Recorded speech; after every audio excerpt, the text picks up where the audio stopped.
Bem-vindos, amigos da internet, nós somos o String Breaker and the Stuff Breakers e você está assistindo mais um Esta é a Arte. Na noite de hoje comentaremos o lançamento do clássico álbum Fly By Night da banda canadense Rush, que completa neste ano de 2019 o seu 44º aniversário.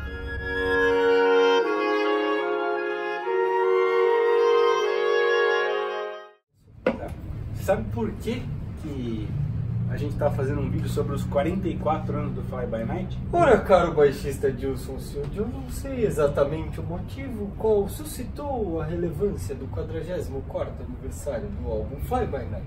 É porque a gente gosta de datas comemorativas redondas menos um. 45 é redondo? Não, 44. 45 é meio da década. Mas é redondo também. É arredondado. Acabou tipo, com da toda. TV. Eu nem ligo. Essa é a verdade, esse é o porquê. Enfim, é o primeiro disco com o Neil Peart, né? O Fly By Night. É a estreia do Meninão. É a estreia do Meninão. E aí jogaram as letras na mão dele também, não? Sim. Teve uma história Tem, assim? então. Além de... Acho que é interessante falar que além de ser o primeiro disco com o Neil Peart, é o primeiro disco com o Terry Brown, que é o produtor. Que ficou no Rush até 82, né? Ele fez os Signals, aí ele saiu depois. Mas, tipo, há quem diga que é a melhor fase do Rush e que nunca mais foi a mesma coisa depois que ele saiu. Eu não sei se eu concordo, mas as pessoas dizem isso. E sim, tem esse rolê de que as letras ficaram na mão do Neil Peart, basicamente porque o Geddy Lee e o Alex Lifeson não gostavam de fazê-las. Eu também não gosto. Então, nota-se. Tanto que se você ouvir o primeiro disco e até algumas Como coisas... chama o primeiro disco mesmo? Ele se chama Rush. Olha que legal, mais uma banda que o primeiro disco é o nome do primeiro Mas da não banda. tem uma música que chama Rush. É verdade. Tem algumas sobras, tipo a Best I Can, que é a faixa número 2, a gente já vai fazer um faixa a faixa, mas ela era uma letra do Geddy Lee ainda. O que aconteceu com o primeiro batera do Rush? Ele tinha diabetes e ele não se cuidava muito, não bebia muito e tal. E chegaram à conclusão, a banda e os managers e tal, falaram, cara, é melhor você voltar pra casa num avião do que num caixão, sabe? Inclusive ele faleceu em 2008. É interessante isso, porque me passa uma coisa de humanidade no Rush que não é toda banda que a gente vê, né? Tipo, os caras estavam preocupados com o batera. Não é que eles mandaram o cara embora. Eles falaram, você vai morrer se continuar fazendo isso. É diferente o approach. É mandar embora também, mas parece mais humano, assim, sabe? Rolaram diferenças musicais, sim, que ele era um cara mais rock and roll puro, Sim. né? O Geddy Lee e o Alex Lifeson já estavam numa onda mais prog e tal, tanto que o Neil Peart encaixa muito bem com isso, mas o motivo principal mesmo foi de que senão ia dar ruim. E é engraçado porque quando eles começaram a fazer testes, né? Porque eles já eram relativamente famosos, né? Eles faziam tipo um circuito universitário, Sim, né? quando o Neil Peart chegou pra fazer o teste, eles olharam pra ele e falaram, mano, esse cara é muito tosco, ele não é nem legal igual a gente. Se não me engano, ele tinha cabelo curto na época, não tinha nada a ver com... Enfim, ele era o clássico nerdão absoluto, assim, não foram muito com a cara do visual dele, até que ele montou a bateria e tocou, e daí a cabeça dos dois explodiu, porque ele era muito virtuoso e porque ele lembrava muito o Keith Moon, que na época era um dos ídolos baterísticos dos dois, né? E daí ele acabou ficando e nunca mais teve uma mudança na formação. É legal que eles chamam ele de novato até hoje. Até né? hoje. E vale lembrar que o Neil Peart já tinha experiência, né? Apesar de ser tosco, ele já tinha feito... se não me engano, ele chegou a morar na Inglaterra e ele tocou numa banda que chama J.R. Flood. E dá pra achar no YouTube essa banda. Se você procurar J.R. Flood, tem a fotinha do vídeo Neil com Peart ele lá. tocando tudo? Vídeo eu não tenho certeza, eu acho que tem sim, mas dá Tem pra ouvir. gravação com ele. Tem. É uma banda meio fim dos anos 60, clichê, assim, mas interessante pra quem é fã do cara e não Eu conhece. não conheço, vou então. procurar. Te deixo o link na bio aqui pra vocês. Mas já que a gente tá falando de faixa a faixa, Faixa a faixa. ele começa com o Anthem, 7x8. 7x8. É um riff absurdo, assim. Eu acho muito foda, é um dos Eu meus acho riffs chique. preferidos. É uma paulada, né? É uma paulada, o Neil Peart já chega mostrando a que veio, assim, é um absurdo. É uma baita música para abrir um disco, né? É legal que todo mundo toca a mesma coisa junto. É. Então, Todo mundo e é mesmo, todo né? mundo. O power trio inteiro vai... É um animal. uníssono, é bem legal isso. Dá força pra essa sequência melódica. E aí depois, a hora que solta, você... É um alívio de tensão, assim, né? É bem louco. muito legal. É um livro de tensão, porque é engraçado que se você vê o clipe, na hora que ele termina a última virada, ele meio que deita na bateria, assim. Puta, aquele Rickenbacker branco do vídeo é tão bonito. Eu queria muito naquele. Mas enfim, essa música ela meio que fala de individualidade, assim, e ela tem palavras, um palavreado mais rebuscado, assim. O Geddy Lee fala que uma vez ele chegou assim, tipo, cara, olha as palavras que esse cara usa, vamos pôr as letras na mão dele. Ele não gosta de escrever, ele escreve. E é legal porque no vinil, quando você abre o vinil, você tem tipo uns scanners, assim, uns scans das letras escritas à mão por ele. Então ele fazia uns desenhos nas folhas e ele escreve o título da música com uma fonte diferente, sabe? Quem tá falando de Senhor dos Anéis no vídeo anterior do Black Sabbath, e que muitas bandas faziam isso na época, aqui também tem. E ele coloca alguma coisa no alfabeto dos anões, assim, embaixo da letra. Tá tudo no encarte do CD, eu não lembro se tem, mas... No vinil era assim. No vinil era assim. Esse disco é interessante porque me fez ouvir umas coisas do Rush que eu não conhecia. E um exemplo é a música 2, Best I Can. Eu tenho certeza que essa, até pela letra C do Geddy Lee, eu tenho certeza que essa música é uma sobra do primeiro disco. Tem uma coisa interessante aí. Ela é um nesse rockinho papo pop, mas ela é divertida. Mas tem um negócio bem interessante nesse papo aí de sobra do primeiro disco, porque quando o Rush foi lançado, em uma rádio de qual cidade? Cleveland. De Cleveland. Falaram que era o disco novo do Led Zeppelin. Música 3, Beneath, Between and Behind. O nome é interessante do porquê, mas fala o que você vai falar primeiro que eu... Então, vindo dessa história do Rush ter uma conexão com o Led Zeppelin, quando você ouve a introdução dessa música, suas orelhas saltam da sua cabeça e você está ouvindo sim Led Zeppelin. Os acordes e o jeito de tocar é muito similar ao da Heartbreaker, da parte do pré-solo, aquele... É muito parecido. É a mesma coisa, é exatamente o mesmo riff, com o mesmo voicing de acorde no mesmo tom. Que loucura. Eu ouvi isso a primeira vez e fiquei tipo... Mano! Eu acho legal dessa música que dá pra ver bem o Neil Peart aparecendo já, né? Com o lance das pausas, com umas viradas com os fios e tal. Ficando do simples pro complicado, assim, à medida que vai progredindo, né? É legal. E é interessante porque essa foi a primeira letra que ele trouxe do nada, assim, tipo, sem ter ouvido ideia musical nenhuma, né? Ela veio da letra, então? Acredito que sim, porque a parte musical sempre fica a cargo do Alex e do Geddy e a letra sempre fica a cargo do Neil Peart, virou um padrão, assim, pro resto da carreira inteira.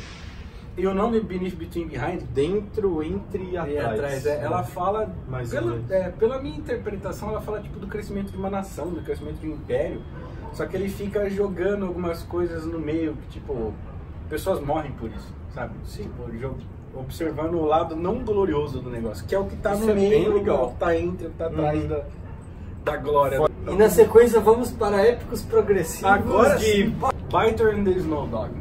Né? Apesar dela não ser tão longa assim, ela tem 8 minutos e meio, mas ela já é dividida em partes, ela tem tipo 4 partes, cada uma conta uma coisa, e é um épico que narra uma luta entre dois cachorros, que o Biter é um cachorro e o Snow Dog é outro cachorro. E teve alguma turnê que fizeram um vídeo dessa luta. Do Vapor Trails. É isso aí. Que é Rush in Rio, dá pra ver, quando tá rolando a parte instrumental do meio, que é a parte 3, que chama The Battle, que eles estão brigando, fica aparecendo no telão os dois cachorros. E é engraçado porque no vinil, na ficha técnica, que diz o que cada um toca, o que cada um canta, etc., o Geddy Lee é acreditado como Biter e o Alex Lifeson é acreditado como Snow Dog. E no vídeo, o Biter usa um óculos escuro, tem orelha grande, parece o Geddy Lee, e o Snow Dog parece o Alex Lifeson. Que da hora. É mó legal. Carers of Steel tem uma música que chama The Necromancer, que ela é meio que uma continuação dessa música. Também é baseado em Tolkien.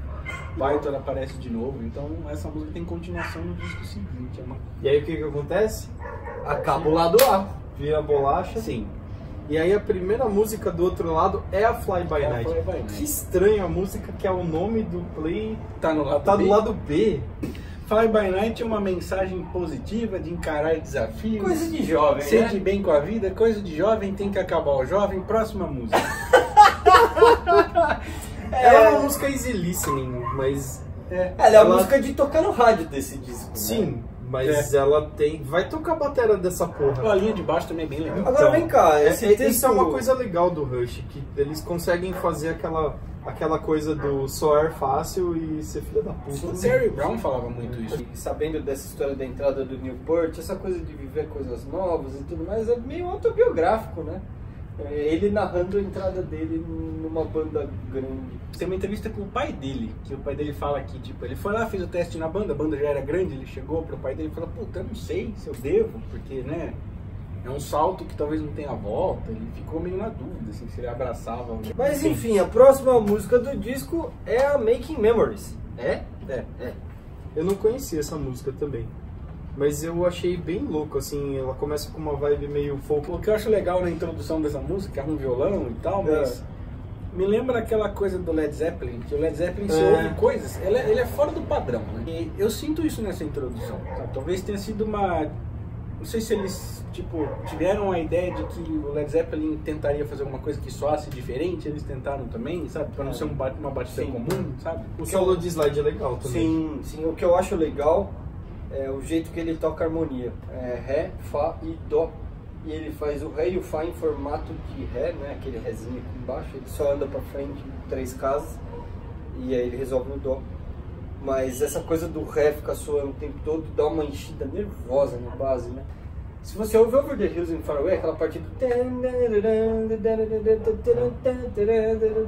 que prepara o rock, é a mesma sacada. São acordes em formato de Ré, sobrepostos à nota Ré da corda solta.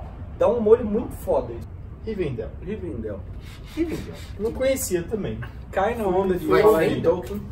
Valfenda é o nome na tradução dos livros, né? Enfim.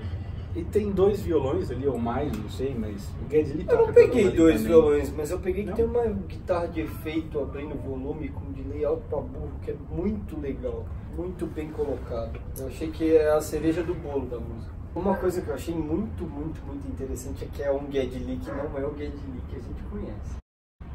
Você ouve e você fica, será que é ele mesmo? Porque o jeito do vocal é muito diferente. Tem algumas coisas no 2112 que são assim também, que é o Geddy Lee diferente, com a voz mais baixa e tal. E aí, por fim, In The End. In the End, que não é do Linkin Park. Os 2000 podiam ter ficado de fora. E a do Rush, como que é?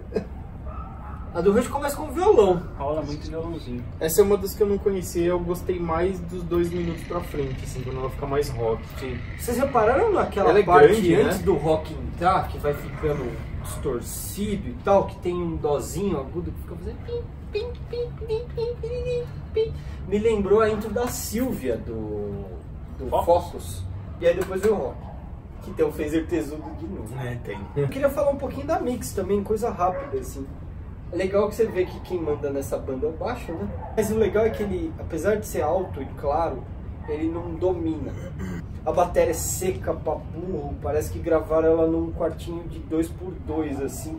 Mas por outro lado, eu acho que isso traz uma peculiaridade, que você ouve todos os pings e as definições de chimbal abrindo e todos os detalhes, você consegue Isso aí ouvir. tem muita cara de primeiras gravações ponto a ponto, assim. Sim, né? num ambiente muito controlado, porque a bateria é muito definida, porém ela é muito seca. O Terry Brown é um cara muito refinado E nisso. o disco é gostoso de ouvir, né? É uma mix que é tipo easy listening, assim. Tipo, ele não tem um médio que incomoda no ouvido, não tem um prato que estoura Bem demais. tirado, né? Mas enfim, Dilson Cid, me diga você, Tem que é um começar fanboy comigo, do né? Rush, Sou. suas opiniões Fazendo sobre o estreante da noite, Newport. Nessa época, talvez ele ainda quisesse imitar mais o Kit Moon do que ser ele mesmo, talvez. Embora já tenha muita coisa dele mesmo ali. Eu acho que tanto nas letras, quanto nos arranjos, quanto na parte da bateria em si, ele trouxe um up absurdo pra banda, é desnecessário dizer isso, né? E eu acho legal que, tipo assim, ele frita muito nesse disco, mas de maneira criativa, assim. Talvez até pelas fritações que as peças sejam secas, né? Mas ele faz um monte de coisa legal e ele explora muito tudo, assim, né? Uma coisa que a gente fica falando da string de, puta, mas isso já tem em tal música, isso já tem em tal música. Eu li uma entrevista com o Geddy Lee que foi difícil de convencer ele que ele podia, tipo, fazer a mesma virada no primeiro e no segundo refrão de uma música, sabe? Eu acho o Neil Peart um gênio absoluto. A cabeça dele tá anos-luz, assim, há muita coisa que a gente vê até hoje em dia, assim, sabe? Eu acho que acima de toda a técnica, acima de tudo que esse cara consegue tocar e tudo mais, tá um bom gosto absurdo, assim, sabe? Ele joga muito pra música. Ele sabe exatamente a hora dele fritar e enfiar 1 milhão de notas. Ele sabe exatamente a hora dele colocar uma levadinha, tipo, simplona. E o mais louco, a levadinha simplona, numa primeira ouvida, você fala, é uma levadinha simplona. Nossa. E aí na segunda ouvida você fala, filho da puta. eu acho o Neil Peart uma das maiores referências daquele negócio que eu sempre costumo falar pra vocês e tal, que é, na minha cabeça, o jeito de você ter uma música o mais próximo do perfeito para agradar todo mundo, né? Que é aquela coisa a música tem que ser fácil de ouvir, bonita de ver, difícil de tocar. Porque é o único jeito de pegar todo mundo, assim, porque o ouvinte aleatório do público comum e tudo mais, o cara o leigo, né? Ele vai escutar e vai falar, ô, essa música é legal. Fechou. Né? Aí o cara que gosta de banda, que gosta de rock, quer ver alguma coisa, ele vai passar ali, ver uma banda tocando e ele fala, caralho, massa, legal, tal, porque a música é bonita de ver, né? Uma coisa é uma você vê o cara executando audiovisual, tal, né? exato. E aí o mala que vira e fala assim, deixa eu ver esse negócio aqui então, e aí ele se fode. E é engraçado porque eu já vi muita gente caindo nessa armadilha do Rush quando tenta tocar guitarra das músicas. Porque o baixo e a bateria é muito na cara que é embaçado. E a guitarra dá uma camufladinha, né? É realmente a questão de você ter o bom gosto e ter a técnica, o trabalho do bom gosto, sabe? Tipo, o cara sabe desgraçar tudo, fazer o que precisar, mas ele só faz na hora certa. Diferente de muito músico que você vê por aí que sabe fazer as coisas, só que não sabe quando fazer.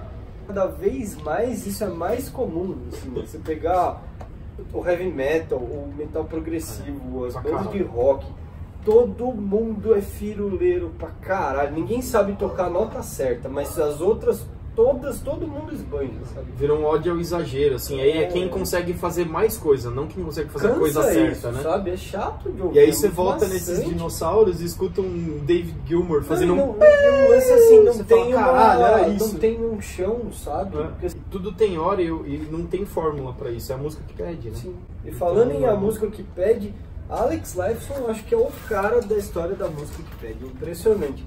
Ele de longe não é o membro mais icônico do Rush, apesar de, né, ser... É curioso, né, porque ele é o guitarrista. Então, apesar de ser guitarrista.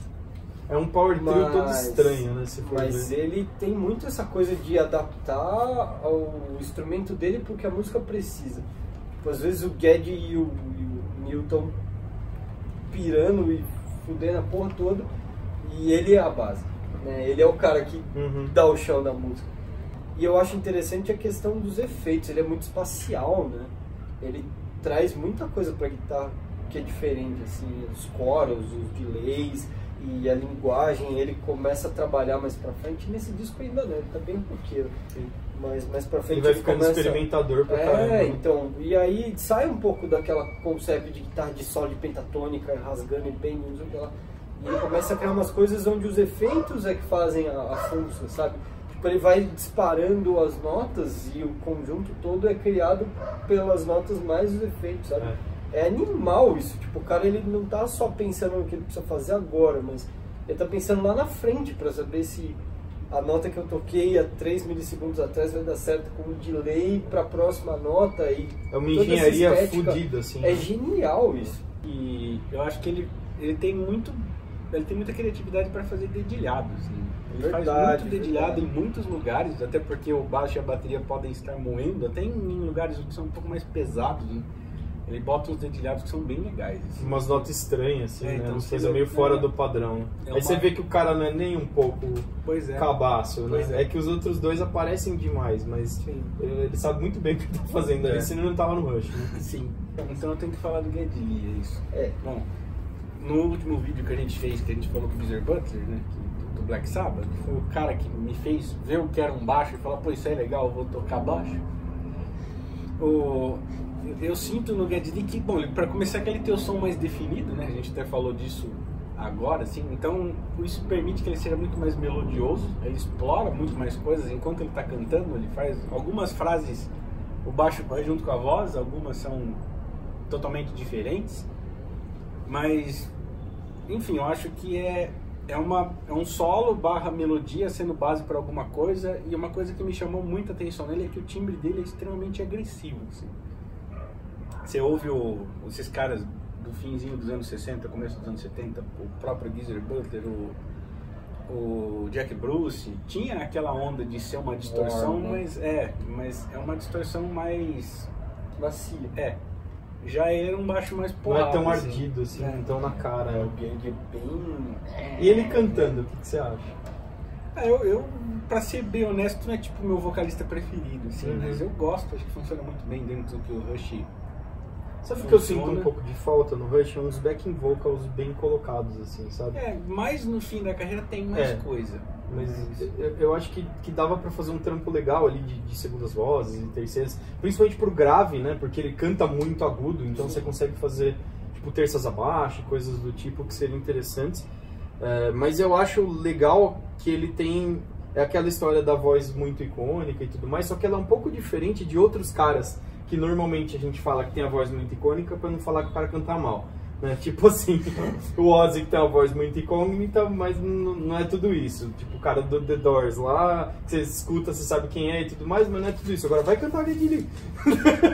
É alto pra porra, é mó encrenca. Então era um diferencial também, né? Eu particularmente gosto mais da voz dele, tipo, nos anos 90, assim, o Counterparts, sabe? Eu acho que ele é mais legal. Porque o lance do Rush é ser essa banda estranha, sabe? Sim. E aí a voz tá dentro. É mais uma coisa, eu não sei, eu gosto muito da música em si, eu só fui descobrir que eles eram, tipo, os caras que eram mais nerdões, tem aquele documentário, o Stage, o Limelight? Behind the Lighted Stage, é bom pra caralho. Que tem uma entrevista com o Gene Simmons, né, que ele fala, tipo, porque eles fizeram uma turnê juntos, né, a gente acabava o show e ia com as fãs e não sei o que, e os caras ficavam no quarto vendo TV, sabe?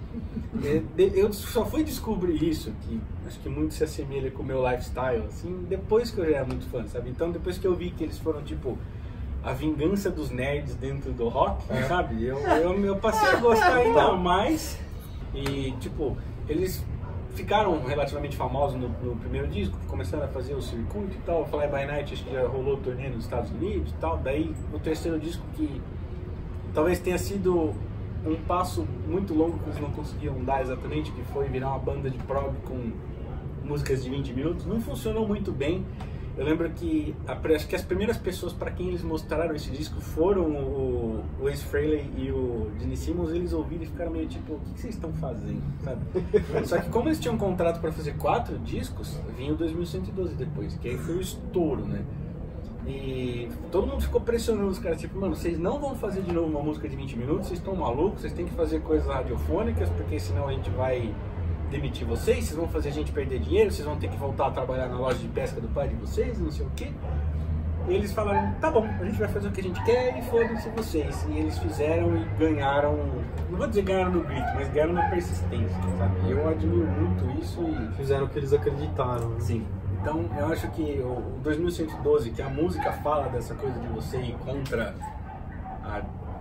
o autoritarismo e tal, então eu acho que era tipo, autobiográfico, né? Eu acho que eles estavam cantando aquilo pra gravadora, talvez. Isso aliado à vingança dos nerds é um negócio que fala muito comigo, assim. Além de eu gostar da música, eu gosto dessa vibe deles serem caras um pouco mais... Sabem o que querem, né? E acreditam na verdade que eles estão fazendo e vão pra cima com ela. Né? E seriam os caras que ficavam no cantinho na escola. Então é isso aí. Você assistiu Esta é a Arte, 44 anos do lançamento de Fly By Night, da banda canadense Rush. Se você gostou desse vídeo, clique no polegar acenando para cima.